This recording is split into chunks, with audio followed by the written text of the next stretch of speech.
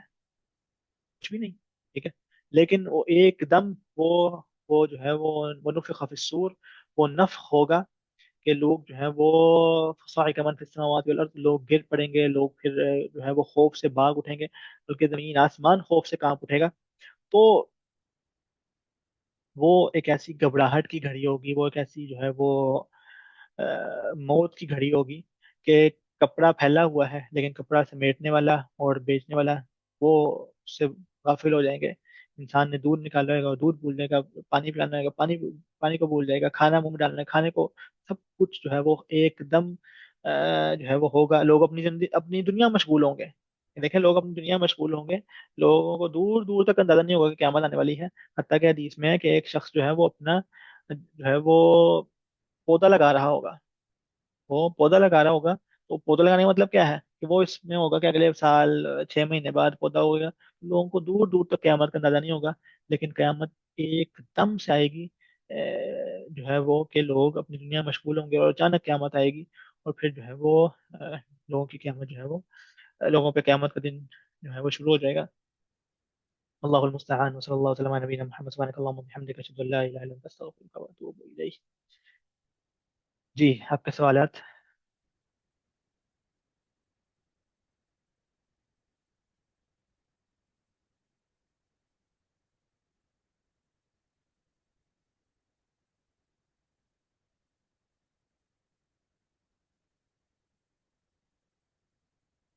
بارک اللہ فیکم. اب یہ ہے کہ جو ہے وہ ہم نے قیامت کی نشانیوں کا آج باب شروع کیا، اور انشاءاللہ کل جو ہے وہ اس باب میں مزید احادیث ہیں جو جو ہم اس باب میں بڑی نشانیاں، بڑی اہم باتیں ہیں اور بڑی انٹرسٹنگ باتیں ہیں. تو انشاءاللہ کل کی مجلس جو ہے وہ بڑی اہم ہے، بڑی قیمتی ہوگی انشاءاللہ. مالی کثرت کے باوجود دنیا دار کیوں پریشان ہے؟ اس کا جواب یہ ہے کہ حدیث میں جیسا کہ آیا ہے کہ جیسا کہ حدیث میں آیا ہے کہ اگر انسان کے پاس جو ہے وہ دو سونے کی وادیاں بھی ہوں تو وہ کہے گا کاش میرے پاس تیسری ہو. ٹھیک ہے؟ تو انسان جو ہے وہ انسان کے پیٹ کو صرف اور صرف مٹی کی کور کی مٹی بھر سکتی ہے. لالچ کی کوئی حد نہیں ہے. لالچ کی کوئی حد ہوتی تو جو ہے وہ یہ جو دنیا کے بڑے بڑے امیر لوگ ہیں وہ چھوڑ دیں. لیکن کسی کو کینسر ہے، کسی کو فلانا مرض ہے، لیکن بڑھاپے میں 70 80 سال کی عمر میں الیکشن لڑ رہے ہیں، یہاں سے وہاں بھاگ رہے ہیں.